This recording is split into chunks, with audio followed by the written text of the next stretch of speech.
अस्सलाम वालेकुम। मेरी आवाज आ रही है आप लोगों को?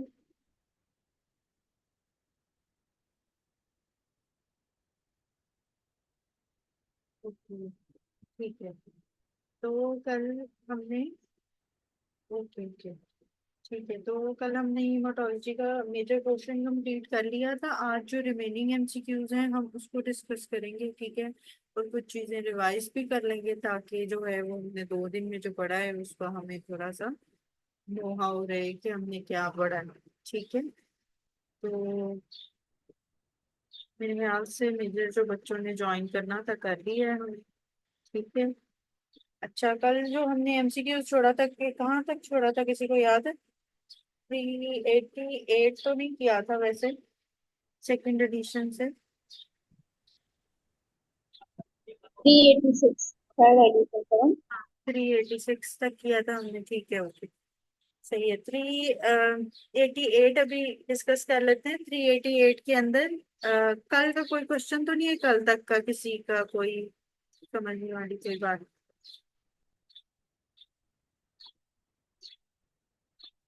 कुछ आप लोगों ने पढ़ा हो ना समझ आया हो? अच्छा, पहले मुझे ये बताएं, आप लोग पढ़ते भी हैं या नहीं? एमसीक्यूज रिवाइज करते हैं या नहीं? करते हैं मैम। ओके, ये सिर्फ एक की मैम आवाज आई है।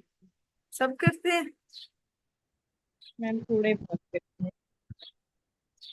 ओके। अच्छा, ये है कि हाँ ठीक है, वेरी गुड। फिर जो लोग कर रहे हैं ना उनके लिए तो वेल एंड गुड बात ये है कि एक तो लेक्चर सुने, उसमें पार्टिसिपेट करें, दूसरा जो पढ़ाया जाए उसको दोबारा से एक दफा गो थ्रू जरूर करें।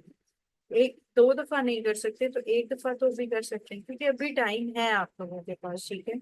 अभी थोड़ी सी अगर जान मारनी शुरू कर देंगे तो उससे ये होगा कि क्योंकि गलतियां तो होती हैं। अब आप देखो कि मल्टीपल टाइम ऐसे होता है कि कोई एमसीक्यूज कराते हुए गलती मेरे से भी हो जाती है मोस्ट ऑफ द टाइम्स। तो गलतियां होती रहती हैं, लेकिन जब गलतियां होती हैं तभी बंदा सीखता है ना कि क्या असल में है, कि कैसे हम करना है हमने एमसीक्यू, ठीक है। अभी यहाँ पे गलतियां करो, इट्स ओके, ठीक है। अभी जो है वो एमसीक्यू साथ साथ सीखो, ओके, ठीक है।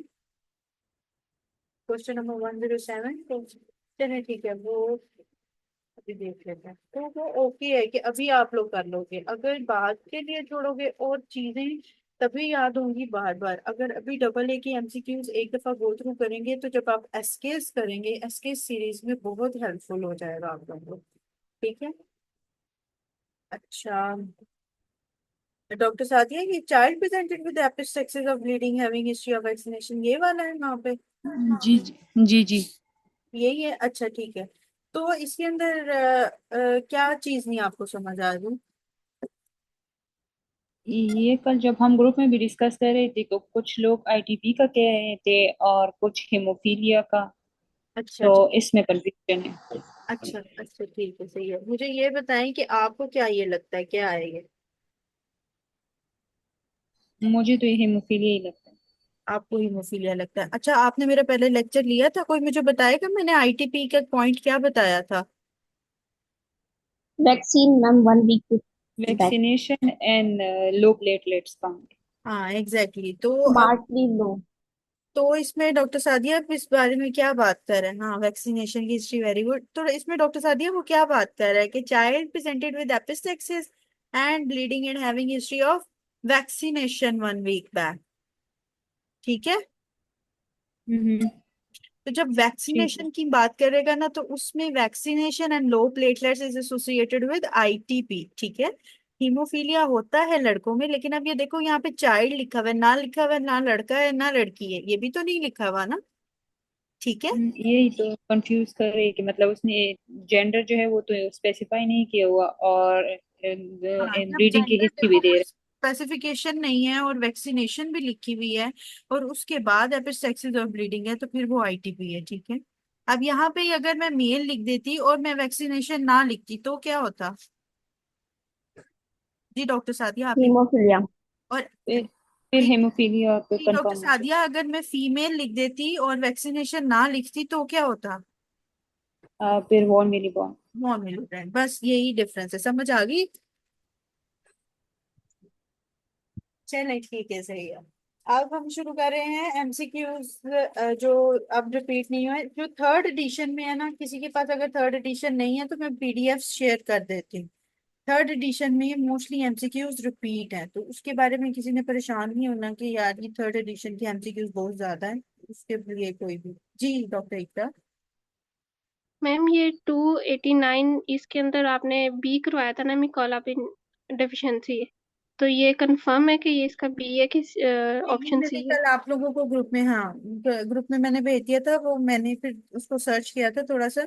इसमें सी ही है, ascorbic acid, vitamin C deficiency, ठीक है। Yes ma'am, thank you. Okay. मैंने ग्रुप में शेयर किया था दोबारा, तो चलें ठीक है। क्वेश्चन नंबर 388 से स्टार्ट करें आज हम, ठीक है। क्वेश्चन नंबर 388 इन इसमें ग्रैनुलोकोस। मैम 214 पे बता दें। 214। 214। अच्छा। हाँ जी। 214। अच्छा, वो असल में मेरे पास पेज नहीं है, आप मुझे वो शेयर करते हैं पेज? मैंने कल बोला था मेरी बुक में एक पेज मिसिंग है। ये वाला शेयर करते हैं ग्रुप में पेज, ये जिसने भी क्वेश्चन किया है प्लीज। Okay ma'am. हाँ वो ग्रुप में शेयर कर दें। तो हाँ, आपके खत्म हो गए, वो मैंने शेयर किया है ग्रुप में पीडीएफ थर्ड एडिशन की, वो ओपन कर लें बेशक। ग्रुप में शेयर कर दिया मैंने पीडीएफ जो एक्स्ट्रा एमसीक्यूज हैं थर्ड एडिशन में, ठीक है। अच्छा ये वाला ना मुझे शेयर कर दीजिएगा, मैं फिर आपके साथ इनबॉक्स पे शेयर मुझे कर दें, मैं डिस्कस कर दूंगी। 214, ठीक है।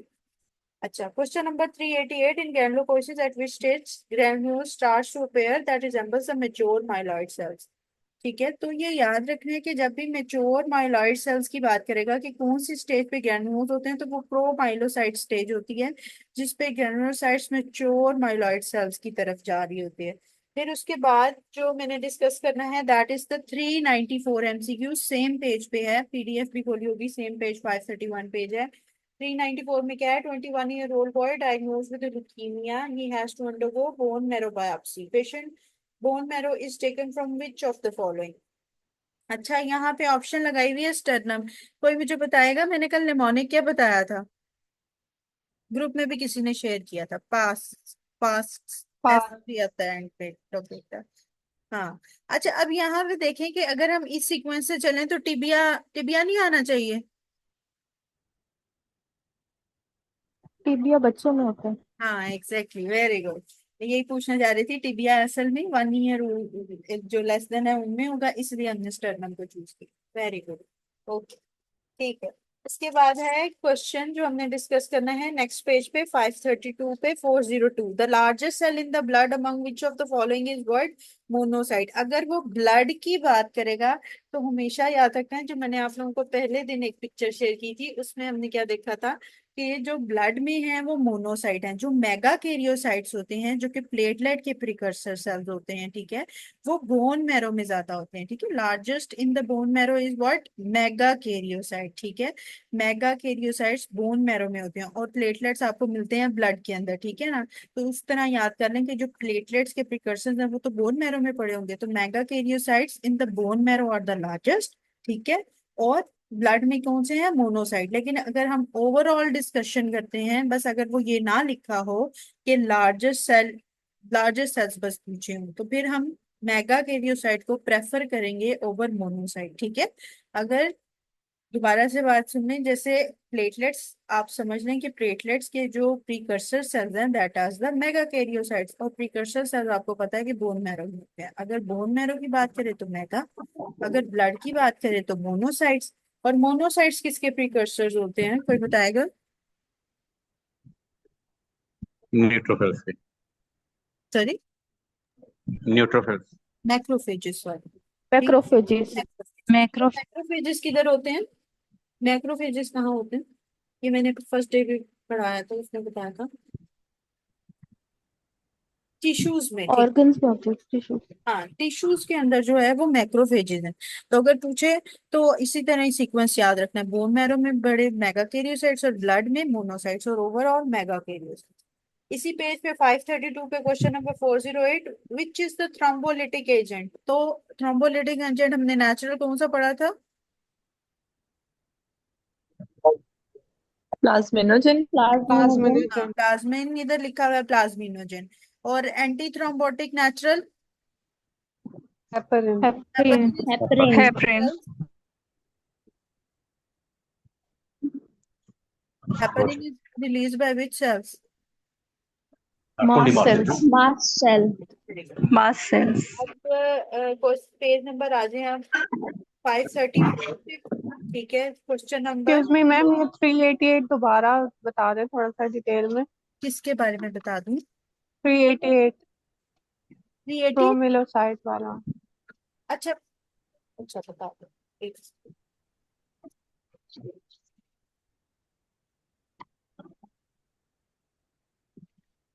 अच्छा, ये है कि जो ग्रेनुलोपोइसिस हो रही होती है उसकी, वो पूछ रहा है कौन सी स्टेज है जिसमें ग्रेन्यूल्स जो हैं वो मेच्योर माइलॉइड सेल्स के।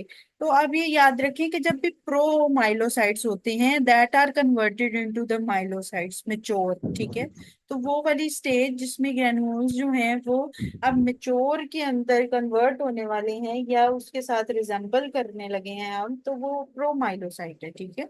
ये स्टेजेस है ना प्रोमाइलोसाइट्स की, ठीक है। तो इसमें 399 भी, अच्छा ओके, 399 के अंदर है regarding thalassaemia true is what.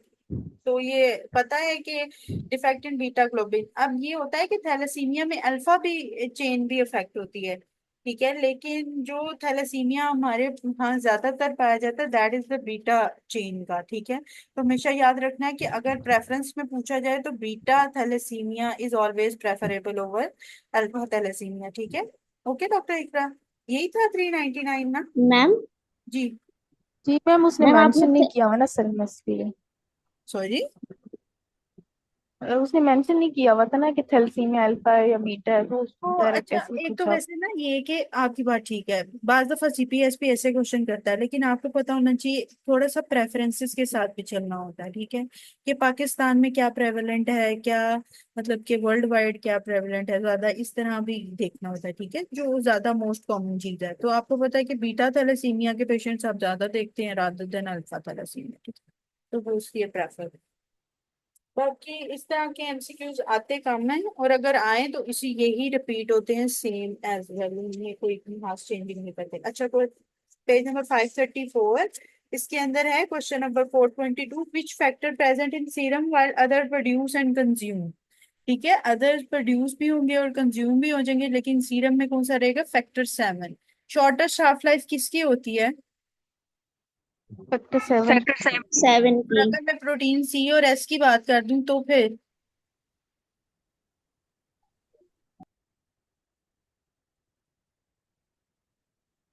क्या प्रेफरेंस है? हाँ, प्रोटीन सी की, प्रोटीन। प्रोटीन सी एंड हाँ, देन एस। प्रोटीन पहले आ जाएंगी, फिर उसके बाद ये फैक्टर 7, ठीक है।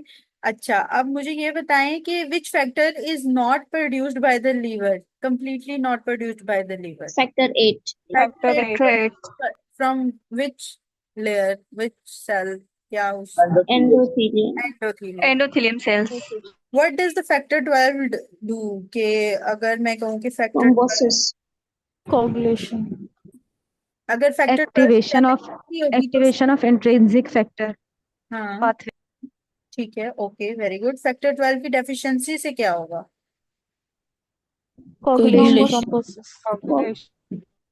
Coagulation, exactly. अच्छा, अब मुझे ये बताएं कि मोस्ट कॉमन इनहेरिटेड जो है वो थ्रोम्बोटिक डिसऑर्डर क्या है? Factor 5। Factor 5 factor Leiden. 5 Leiden. Leiden के आगे क्या? Factor 5 mutation. Mutation. Mutation. Mutant. अगर फैक्टर 5 लेडन डेफिशिएंसी और फैक्टर 12 ब्लीडिंग। हो तो फिर क्या चूज करेंगे? Most common inherited thrombotic disorder. Mutation. Factor 5 Leiden deficiency लिखी डेफिशिएंसी अगर ब्लीडिंग है तो। है, और most common inherited thrombotic disorder पूछा हुआ है। Factor 5 Leiden. नहीं, म्यूटेंट वाला। Mutation, eight. डेफिशिएंसी लिखी हुई है ऑप्शन में, और फैक्टर 12 ऑप्शन में गिवन है, तो फिर हम किसको प्रेफर करेंगे in most common factor inherited? 12। Factor 12, factor exact. 12।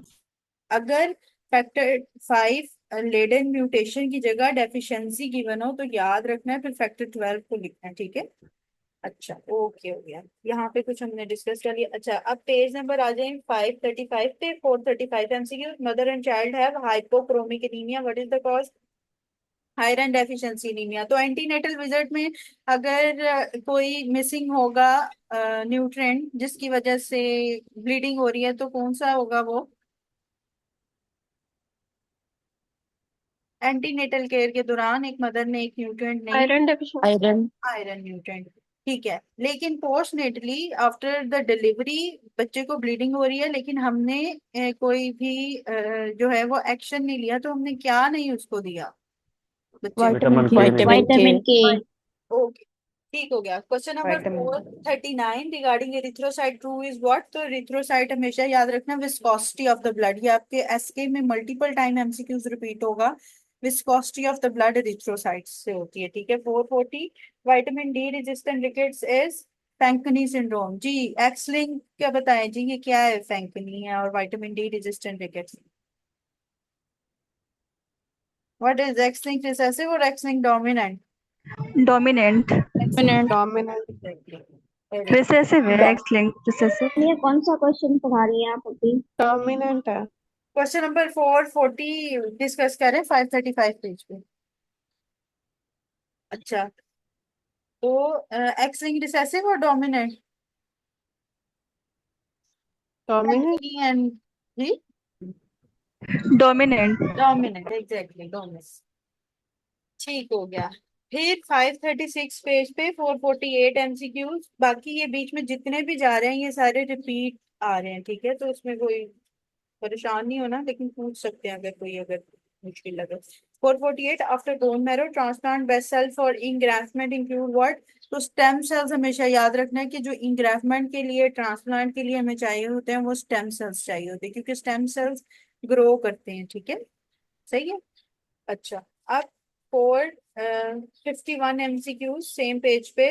Boy having the haemarthrosis and his uncle have same problem, what is the cause? तो ये कौन सी वैसे डिजीज बोल रहा है? हीम आर्थरोसिस भी है और अंकल को भी सेम प्रॉब्लम है। हीमोफीलिया। Haemophilia, exactly.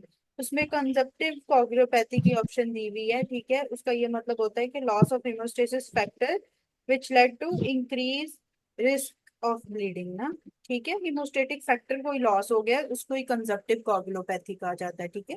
तो हीमोफीलिया में कौन सा फैक्टर लॉस होता है? Factor haemophilia 8, haemophilia 8। 8। ठीक है। और क्रिसमस डिजीज में? 9। फैक्टर 9। 9।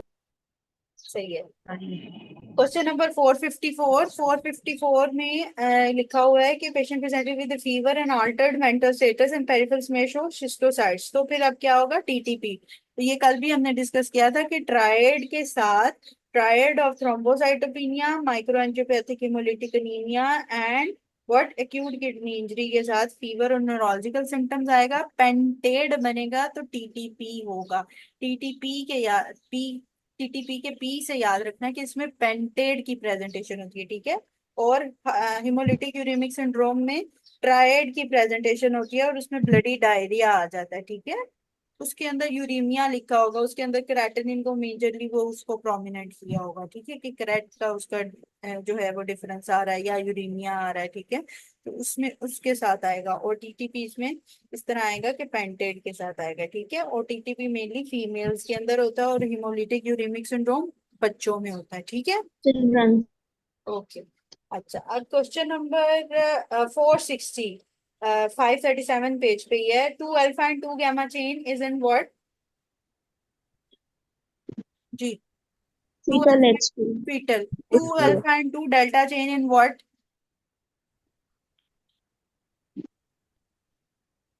जी 2 alpha 2 delta chain. Gower. Gower haemoglobin किसको कहते हैं? किसी को पता है गोवर हीमोग्लोबिन हम किसको कहते हैं? अच्छा जो मैंने आप लोगों को एम्ब्रियोनिक। बताया था जी। एम्ब्रियोनिक जो एचपी था। हाँ जो यॉर्क सैक मैंने पढ़ाया था ना कि यंग लीवर सिंथेसाइज ब्लड, तो उसमें हमने यॉर्क सैक का भी पढ़ा था कि 3 to 8 वीक्स में जो है वो ब्लड को वो भी बनाता है। तो जो यॉर्क सैक के थ्रू उधर एम्ब्रियोलॉजिकल उसमें बनी होती है उसे गोवर एचबी कहते हैं, और जो 2 अल्फा और 2 डेल्टा है वो HbA2 के अंदर है। HbA2 हमें किस में मिलते हैं, थैलेसीमिया ट्रेट या थैलेसीमिया मेजर्स में? ट्रेट में। ट्रेट में। में। ठीक है, तो ये याद रखना है कि जो फीटल हीमोग्लोबिन है उसमें 2 गैमा आ जाते हैं, ठीक है। और नॉर्मल हीमोग्लोबिन में क्या आते हैं, हीमोग्लोबिन ए में? वो तो अब सबको ही पता है। 2 alpha 2 2 beta. Alpha 2 beta. Yes exactly. Okay, अब 540 पेज पे question number 491। 25-year-old patient presented with a complaint of dizziness, shortness of breath, and blue discoloration of extremities of 2 days. Cyanosis of lips and extremities noted. Which investigation? तो spectroscopic examination of haemoglobin करेंगे, उसमें हमें पता चलेगा। एक तो कितनी cyanosis, central cyanosis के लिए कितनी होनी चाहिए हीमोग्लोबिन? 5। 5। 5 एग्जैक्टली। तो ये स्पेक्ट्रोस्कोपिक एग्जामिनेशन जब हम हीमोग्लोबिन की करते हैं तो उससे फिर हमें पता चलता है कि उसमें साइनोसिस क्यों हो रही है, क्या रीजन है, कि वो मेथियोग्लोबिन तो नहीं है, ऑक्सी हीमोग्लोबिन तो नहीं है, ठीक है, तो वो उसमें देखते हैं। 496 regarding Hodgkin disease word. Hodgkin disease में याद 2 चीजें करनी है। एक तो हॉजकिन डिजीज जो है उसका कंटेजियस स्प्रेड होता है, और नॉन हॉजकिन का नॉन कंटेजियस। 489 बता दूं? अच्छा एक मिनट। जो हॉजकिन डिजीज का है वो कंटेजियस स्प्रेड है, और नॉन हॉजकिन का नॉन कंटेजियस, ये भी एमसीक्यू जाता है। फिर हॉजकिन में जो मेल की प्रोग्नोसिस है वो बेटर प्रोग्नोसिस है, ठीक है। मेल की प्रोग्नोसिस बेटर प्रोग्नोसिस है, और हॉजकिन की हमने टाइप्स भी डिस्कस की थी, ठीक है। अब जो लिम्फोसिटिक रिच होगा वो गुड प्रोग्नोसिस होगा कि bad? Good prognosis. Good good prognosis. Prognosis. तो लिम्फोसिटिक डिप्लीटेड का poor Bad. Prognosis. Poor prognosis. Bad okay. और जो मोस्ट कॉमन टाइप है वो कौन सी है इसकी?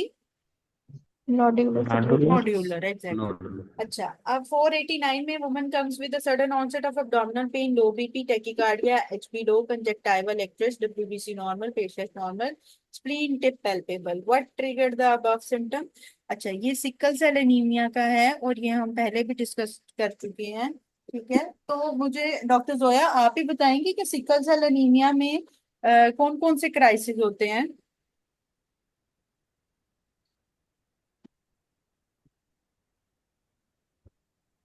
जी।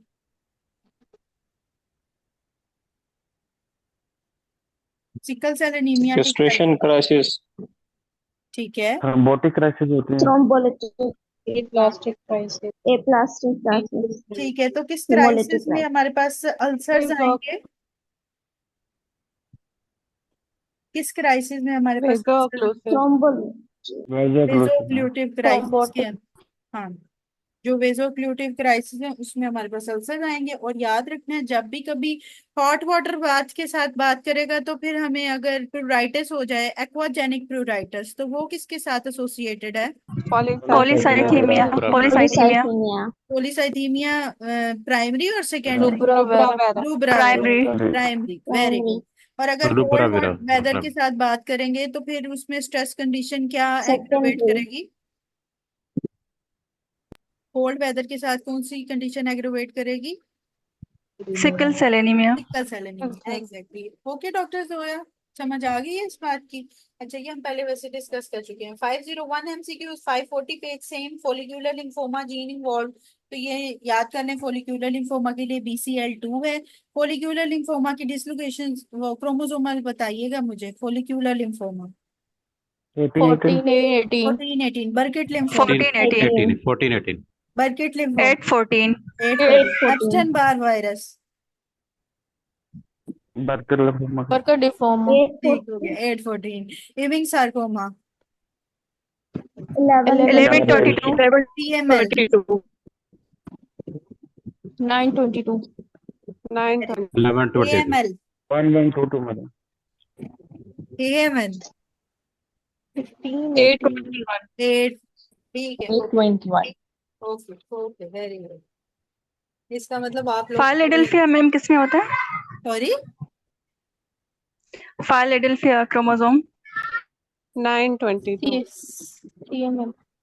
CML, CML का पूछ रही है, Philadelphia chromosome 922। Yes ma'am 922 okay ठीक है। थैंक यू अच्छा, 481 MCQs on page number 539. Important factor in coagulation to begin is what? Rough endothelium is important।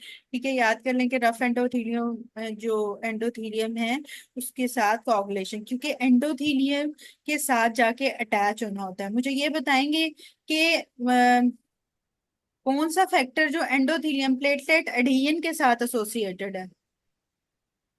Bone will be bond Covalent linking factor factor। हाँ जी। और plated aggregation के साथ thromboxane थ्रोम्बोस्टिन and ADP दोनों। ठीक है। 483, a female has active bleed and platelets 5000 mcl, what should be the next treatment? तो बस याद रखना है कि एक्टिव ब्लीडिंग जब होगी तो उसके अंदर 1 मेगा यूनिट ट्रांसफ्यूजन आपने करनी है। ठीक है। इसके बाद 541 पेज पे 502 MCQs, patient having proteinuria and occasional haematuria, cause of generalised body swelling is what? दो चीजें आप लोगों ने बस इतनी याद रखनी है कि जब भी वो बात करेगा कार्डियक प्रॉब्लम की तो फिर इंक्रीज हाइड्रोस्टैटिक प्रेशर होगा। ठीक है, जब भी वो बात करेगा कार्डियक प्रॉब्लम की तो इंक्रीज हाइड्रोस्टैटिक प्रेशर होगा, और जब वो जनरलाइज्ड बॉडी की बात करेगा एडीमा की, नेफ्रो से रिलेटेड बात करेगा एडीमा की, तो फिर उसमें डिक्रीज प्लाज्मा ऑनकोटिक प्रेशर होगा। ठीक है। अगर वो असाइटीज की वो बात कर देता है या वो नेफ्रो के रिलेटेड बात कर देता है या वो जनरलाइज बॉडी स्वेलिंग की बात करता है तो उसमें डिक्रीज प्लाज्मा ऑनकोटिक। लेकिन अगर कार्डियक एसोसिएशन है, कोई भी हार्ट फेलियर की वजह से एडीमा हो गया, तो उसमें हाइड्रोस्टैटिक प्रेशर ज्यादा होगा। ठीक है, ये दोनों चीजें याद रखनी है। ये आगे एमसीक्यूज नेफ्रो में भी आपने वैसे किए होंगे, लेकिन ये चीज भूलनी नहीं है कि सिर्फ hydrostatic pressure associated with cardiac. ठीक है, और बाकी जनरलाइज बॉडी स्वेलिंग के साथ क्या एसोसिएशन है? डिक्रीज प्लाज्मा ऑनकोटिक प्रेशर की। ठीक है। ऑनकोटिक प्रेशर जो है ना वो प्रोटीन्स की वजह से होता है। ठीक है, एल्ब्यूमिन की वजह से। ठीक है, और इसलिए वो याद रखने कि जब भी ऑनकोटिक प्रेशर की बात करेगा तो मतलब कि ये एल्ब्यूमिन के लॉस की वजह से, डिक्रीज प्लाज्मा ऑनकोटिक प्रेशर की वजह से एडीमा हो गया है। ठीक है। अच्छा, अब 506 MCQs, fisherman presents with a complain of weakness early fatigue, ये रिपीट है। ठीक है, फिशरमैन में अगर अनीमिया और इकाइमोसिस परपरा ब्लीडिंग अगर आएगी तो हम किसकी तरफ जाएंगे? विटामिन सी और अगर जो है वो मैगेलोब्लास्टिक अनीमिया लिख दे, रेज्ड एमसीवी लिख दे, मैक्रोसाइट्स लिख दे तो? B12 और B12 को कॉज कौन सा करेगा फिशरमैन में? डायफाइलोपोट्रा एग्जैक्ट।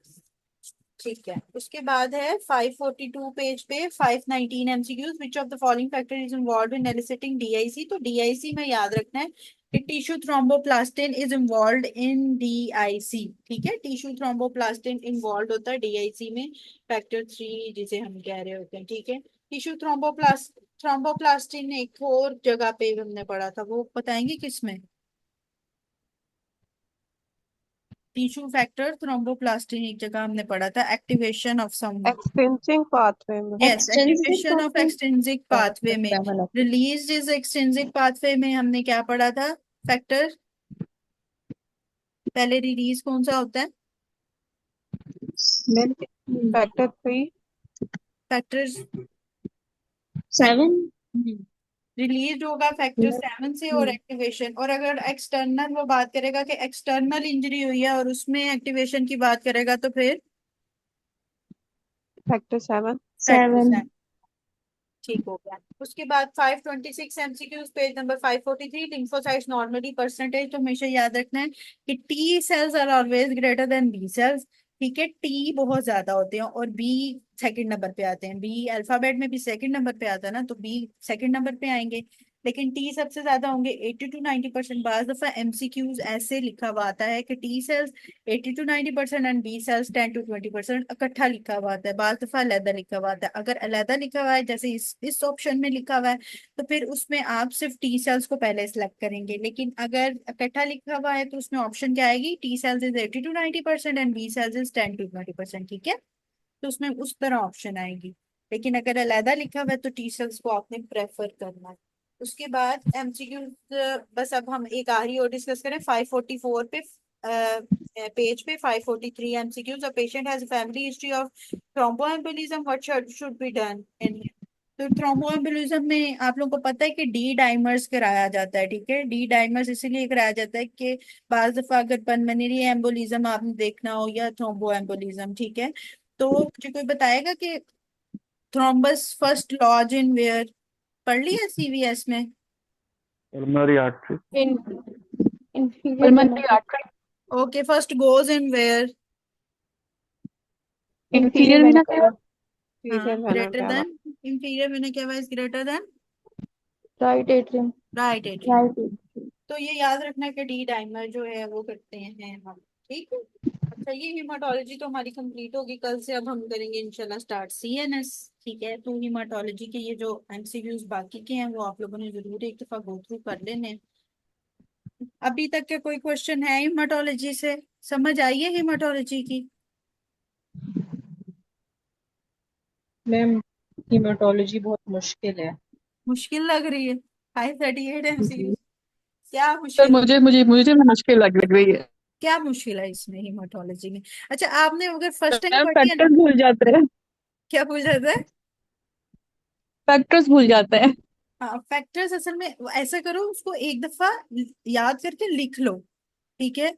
तो उसमें थोड़ा सा फैक्टर्स इस तरह याद हो जाएंगे, जिस तरह मैंने एक एक करके एक एक अलग-अलग फैक्टर का बताया ना। अगर आपने वो लिखा हुआ है, नहीं तो लेक्चर को दोबारा से एक दफा सुन लो, ठीक है। तो वो उसमें फिर ये होगा कि वो इजी हो जाएगा याद करना, ठीक है। कि फैक्टर वन कब होता है, टू कब होता है, थ्री कब होता है, तो उसमें इजी हो जाएगा फैक्टर। ना समझ आए तो मुझे इनबॉक्स कर लेना, मैं दोबारा बता दूंगी, कोई बात नहीं, ठीक है। मैम ये ट्रांसलोकेशन जो है ये भी नहीं याद होती। डिस्लोकेशंस नहीं याद होती? 922, 1122, ट्रांसलोकेशन ये अभी इसको जी। यहाँ पे याद करो थोड़ा सा। एसके में ये 1000 बार रिपीट होगा। एसके जब आप करेंगे ना, उसमें ये 1000 बार रिपीट होना है, बहुत दफा आएगा एसके में। तो ये आपकी वहां पर वीएन होती जाएगी साथ साथ। तो एंड तक इंशाल्लाह अगर आप अभी फर्स्ट स्टेप लोगे तो एंड तक लास्ट स्टेप लेने में बड़ी आसानी हो जाएगी, ठीक है। तब याद हो जाएगा उसमें, उस वक्त आपको ये, मैंने भी ऐसे ही याद किए थे जब मैंने दिया था, तो मैंने भी ऐसे ही याद किए थे। इस वक्त याद करते हुए, फर्स्ट टाइम पढ़ते हुए डबल ए बहुत मुश्किल लग रही होती है, लेकिन जब आप गो थ्रू करोगे इसको, और फिर ये एसकेएस में सेम एमसीक्यू जो है ना वो रिपीट होते रहेंगे बार, ठीक है। तो उसके बारे में आपने अभी वर्ड नहीं होना। तो एक एक याद कर लो फैक्टर, अगले दिन दूसरा याद कर लो, तीसरा याद कर लो, ठीक है। एक एक करके कर लो, कोई इशू नहीं है वो। अच्छा, फाइव मैम थर्टी मैंने तो इसका किया कि फॉलिकुलर है तो F से 14 है, तो हाँ फॉलिकुलर 14 से स्टार्ट होगा। हाँ फिर ल्यूकीमिया इसका भी मैम बर्केट है याद तो नहीं होता। बर्केट वाला दिन है तो उसके एंड पे 14 आएगा। और जो ऐसे कैसे AML है याद और कर लो? CML को मैंने इस तरह याद किया कि CML बड़ा है और AML छोटा है तो ठीक है, उसमें से हो गया, -1 कर दो। ठीक। और ठीक है, यूविंग्स में ऐसे मैंने ये लिखा है कि डबल डबल आई है तो 11 22 डबल डबल डिजिट्स आएंगे। कि अब जैसे बर्केट और में आप ऐसे एक भी कौन याद सा कर रह सकते गया हैं अब? कि अल्फाबेट बी लिखा होता है ना, अगर हम उसको काउंटिंग में चेंज करें तो वो 8 ही बनेगा। अगर बी की वो डंडी हटा के उसको दोनों तरफ उसी तरह ही बी को हम कर देंगे तो वो 8 बन जाएगा। तो 814 फॉर द बर्केट लिम्फोमा। तो इसी तरह ही क्लू करके, क्लू रख लें तो फिर नंबर याद रहेगा। हाँ क्लू रख लो कोई भी उसमें, तो फिर वो याद रहेगा, उसमें कोई इशू नहीं। अच्छा, 535 किसी ने कहा, और 538, 535 में है 60 और old match with splenomegaly, inguinal lymphadenopathy, Reed's Chambers's blood show lymphocytes and eosinophils। अच्छा, ये हॉजकिन की स्टेजेस हैं, ठीक है। एन ऑर्बर क्लासिफिकेशन अगर आप लोगों को याद हो, पहले भी एक पढ़ी हुई है। एन ऑर्बर क्लासिफिकेशन में क्या होता है कि पहले एक साइड का, राइट साइड का एक लिम्फ नोड, फिर राइट साइड के दो लिम्फ नोड्स स्टेज 2 में, स्टेज 3 में फिर लेफ्ट साइड में स्प्लीनोमेगैली वगैरह इस तरह की बातें आ जाएंगी, ठीक है। उसमें दोनों साइड्स के लिम्फ नोड्स इन्वॉल्व होते हैं। फिर स्टेज 4 में क्या होता है, मेटास्टेसिस होती है। तो ये स्टेज 3 को शो कर रहा है वहां, यहाँ पे यहाँ लिख रहा है कि स्प्लीनोमेगैली भी है, इंग्वाइनल लिम्फेडिनोपैथी भी है, मतलब कि स्प्लीन भी इन्वॉल्व हो गई है, इंग्वाइनल लिम्फेडिनोपैथी भी हो गई है, और रीड स्टम्बर्ग सेल्स हमें शो हो रहे हैं। तो रीड स्टम्बर्ग सेल्स तो वैसे ही आपको पता है कि किसके लिए होते हैं, हॉजकिन लिम्फोमा के लिए। विद सीडी व्हाट, सीडी क्या होती है हॉजकिन लिम्फोमा की? 15 and 30. 1530, तो ये उसको शो कर रहा है, ठीक है, एनऑर्बल क्लासिफिकेशन को। और उसके बाद 538 किसी ने मुझसे पूछा, 507, ओके, वो एक मिनट बताती। 538, a patient has HP 4.5 with indirect jaundice 4 and retic count 10, most likely is having what, तो hemolytic anemia। इसमें मैंने क्या बताया था, क्या पॉइंट है hemolytic anemia का इसमें? रेटिक रेटिक काउंट, रेटिक जबकि हेमोलिसिस होती है तो हमारे पास जो रेटिक काउंट है वो इंक्रीज कर जाता है। ठीक है, 507 कोई पूछ रहा है, 507।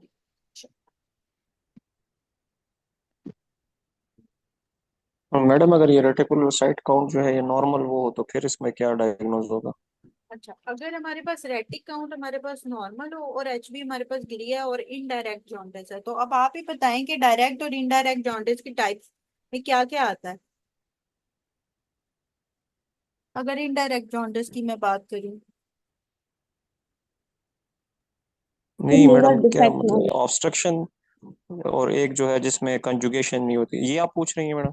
हाँ अब देखिए ना, इनडायरेक्ट जॉन्डिस का क्या मतलब होता है और डायरेक्ट का क्या मतलब होता है।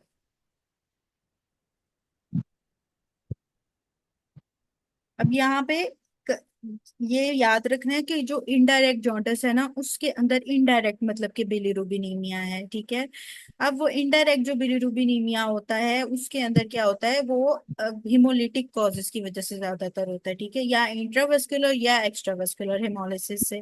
लेकिन जो डायरेक्ट है वो